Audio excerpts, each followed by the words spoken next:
and I can tell what the culture is of the organization very, very soon.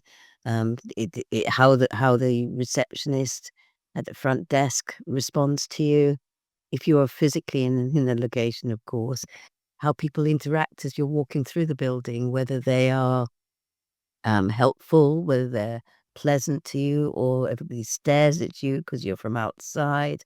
You can very quickly tell how that organizational culture is operating. Just think about the motivation, the issues around motivation. If you have a blame culture, people feel that they're going to get into trouble if they do something wrong. Everybody goes around watching their back.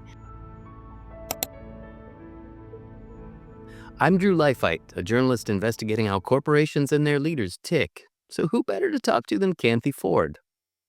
Through her corporate change consultancy, Satamana KFVC, Kanthi's been helping international leaders in governments, multinationals, and not-for-profits to manage change for over 2 decades. In this episode, we're going to demystify organizational culture, talk about what it is, why it matters, and how we experience it on a day-to-day basis. But first of all, hello to Kanthi. Kanthi, how's your summer going? It's going great. It's a beautiful, beautiful week. So Excellent. yes. Excellent. So, as promised, yes, we are speaking about organizational culture, and I'm hoping, could you give us a simple definition of organizational culture? Maybe talk about its key components and talk about why it's important for everyone, not just for leaders. Well, fundamentally, organizational culture is the way that things are done round here. So so that is exactly what the culture is. So it's the given way, the accepted way that people behave in an organization. And when I say people, I mean everyone. So how the managers behave, how the leaders behave, how the frontline workers behave. And it may not necessarily be one culture. There may be multiple cultures in one organization. Um, so that's a definition of culture. What were your other questions? Yeah, I'm wondering what are the components of an organizational culture? Well, it's fundamentally the leadership behaviors combined with the interaction within the individual. So it's the human interactions in an organization give rise to a culture, give rise to a culture. So you can have things like, they talk about a blame culture. Talk about an inclusive culture. Um, they talk about a diverse culture. They're all descriptions, labels to put on culture, but absolutely, culture is the way we behave around here. Hmm. And yeah, how would you say it's important for everyone, not just for leaders? Well, if you're driving a blame culture, everybody is going around feeling that if they get something, just think about the motivation, the issues around motivation. If you have a blame culture, people feel that they're going to get into trouble if they do something wrong. Everybody goes around watching their back. Everybody, people start to find other people to blame because it's given, it's accepted that you're going to blame somebody. It's never me. It's always it's always someone else. That doesn't lead to people pulling in the right direction, people delivering a high performing organization. Um, I always use the analogy of when I'm coxing a rowing boat, and if everybody's pulling in different directions, all we do is go around in circles and flounder. And that visual analogy works with organizations as well. You also made mention of an inclusive culture, just to kind of stay with the positive. What are your thoughts on that? An inclusive culture is when people feel they're part of something. One of the fundamental drivers for human nature is to feel included. It's to either you're making a difference or you're making a difference together. You're feeling part of something, a group, a team. Um, and a culture where people don't feel included ends up in being a very displaced culture. People don't feel psychologically safe. People feel like they're being isolated, and that leads to demotivation, low morale. and disassociation from the organization. Kathy, in terms of an organizational culture being functional, how much do you think it resembles, for example, uh, a culture in a family? Oh, it's exactly the same. It's, you get dysfunctional families and you get high high performing, very inclusive families. So yes, it's very much the same. If people feel part of a family, they'll all pull together, they'll deal with the things that are working and they're not working. If people feel part of an organization, they will do the same thing. And most people don't feel part of an organization, they feel part of their bit of the organization too. Let's talk a little bit about where the rubber hits the road, if you will. How does organizational culture show up on a day-to-day basis? Could you maybe give a couple of concrete examples? Yes, well, I've worked with an organization where, I walk into organizations all the time, and I can tell what the culture is of the organization very, very soon. How the receptionist at the front desk responds to you, if you're physically in the location, of course, how people interact as you're walking through the building, whether they are helpful, whether they're pleasant to you or everybody stares at you because you're from outside. You can very quickly tell how that organizational culture is operating, whether people are actually interacting within departments, whether there is there's a warm feeling or there's a feeling of this could be quite an alien environment to be in. This could be quite an awkward environment to be in. Um, it's you walk into an organization and everybody's busy doing their own thing and you're sort of the outsider. This isn't a very inclusive culture Mm. quite quickly. Yeah, it kind of makes everyone feel a little discomfort, I suppose. Yeah. What about in terms of a meeting? How would you describe an optimal meeting when it comes to organizational culture? What happens and what doesn't happen?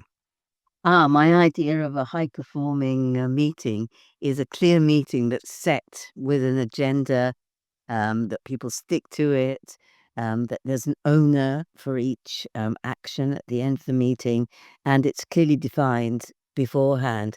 Because there's another, one of the other cultures you see is meeting culture. So everybody piles into a meeting constantly, a waste of time. You might have 10, 20, 30 people in a meeting because they don't want to be left out. But they're not actually contributing to the outcome of the meeting. So you then have a meeting about a meeting and a meeting for meeting's sake, and it just perpetuates.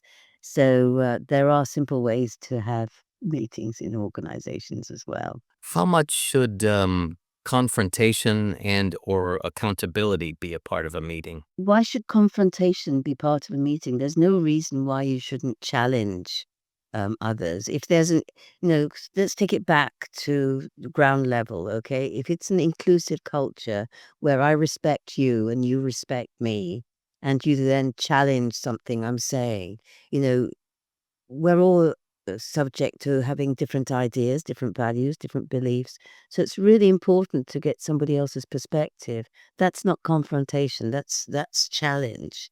Um, if you're starting from a mindset and a behavior of I win, you lose, um, that isn't a very successful way to approach the meeting, and that's kind of a very symptomatic of a kind of reactive, fairly low culture, low level culture. So if you look at cultural maturity, there are multiple layers of cultural maturity from completely unfocused to being working together and being high performing. And in between, there are all sorts of different phases that you can actually um, assess and map and place companies in by the different teams that work there. And Kathy, in terms of decision making at an enterprise, how does organizational culture show up? Again, it depends whether, fundamentally, a value of respect is important. If an organizational culture is highly autocratic or hierarchical, then decision making doesn't happen very easily because people defer decision making to the most senior person in the hierarchy.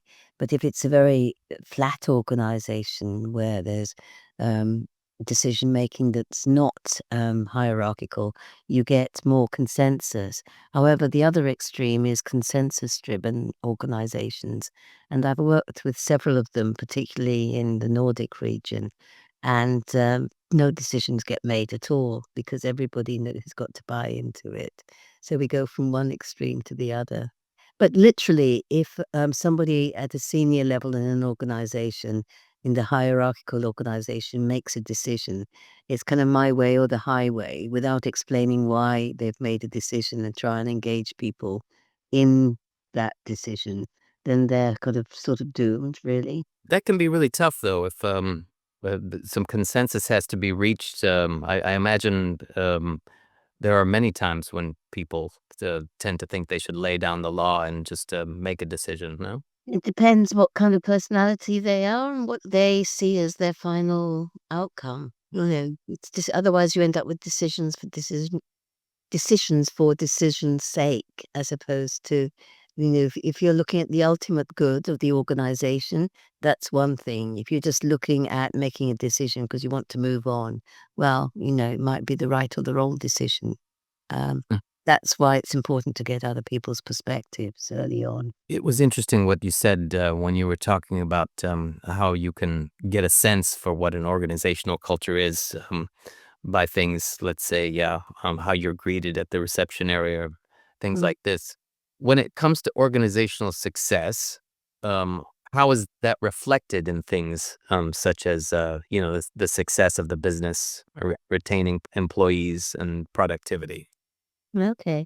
Um, Well, some years ago, there's a very well-known exercise that Google underwent, called Project Aristotle, where they were trying to figure out how you could get the best and brightest employees and retain them. And as we all know, Google offered all sorts of perks and incentives to attract people. Um, so in this research exercise, um, they came out with one key factor that retains employees, and that's psychological safety. And psychological safety being people feeling safe to be part of something, to feel included, to be trusted, to be respected, and to be able to speak up when required. All of those things are what creates company success. And that's becoming very much recognized in organizations. Now, when it comes to tweaking some of these things, working towards a better organizational culture, how would you define, the leader's role in that process? Well, recognizing what kind of a shadow they cast, the sort of leader you have in an organization will define how the rest of the culture um, pans out. It really is a case of I will lead and everybody follows. People will role model without recognizing it, and people copy it. So if it's a hierarchical organization and it's okay for somebody to make, fairly autocratic decisions, then whoever's emulating them, whoever's in the next layer down in an organization will try and do the same thing because that's the way things get done around here. So we go full circle on the description of culture. And finally, Kanthi, what would you say the best way is to cultivate an organizational culture? One that might be envied by your peers. Could you offer a few tips? Respect, respect every individual in the organization, build trust, um, communicate, but not communicate to tell people what to do, but communicate to engage, and above all, really listen to what people are saying. So listen with curiosity as opposed to just listening for impact. Excellent. We've been speaking to Kanthi Ford about demystifying organizational culture, what it is, why it matters, and how we experience it on a day-to-day basis. I'm Drew Leifheit, and I'd like to thank Kanthi very much. Thanks, Drew.